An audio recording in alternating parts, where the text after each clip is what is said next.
Nursing so మొత్తం మీద high court దగ్గర ఒకంత ఉత్కంఠ వాతావరణం అయితే ఉంది. సో రిజర్వేషన్లకు అనుకూలంగా హైకోర్టు తీర్పిస్తుందనేటువంటి ఆశాభావాన్ని అక్కడికి వచ్చినటువంటి బీసీ సంఘాల నేతలు అలానే బీసీ మంత్రులంతా కూడా ఆశాభావంతో ఉన్నారు. మరోవైపు సో బీసీ అంటే ఓవరాల్ గా రిజర్వేషన్లు 50%కి మించకూడదు అని చెప్పని సుప్రీంకోర్టు సీలింగ్ ఉన్నటువంటి నేపథ్యంలో సో ఖచ్చితంగా ఈ రిజర్వేషన్లకు వ్యతిరేకంగానే తీర్పు వస్తుందని చెప్పేసి పిటిషన్లు భావిస్తున్నారు. సో మొత్తం మీద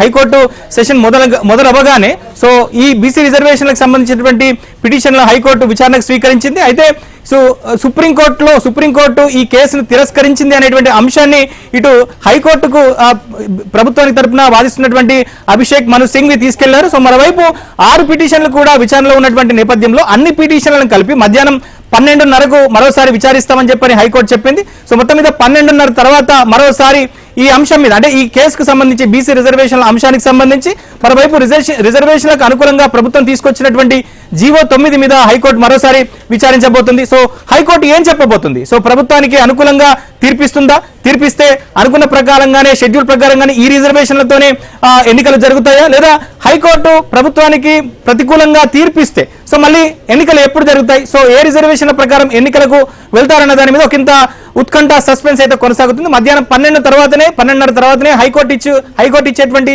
తీర్పు ప్రకారంగానే వీటన్నిటికి కూడా సస్పెన్స్ ఇవ్వేటువంటి అవకాశం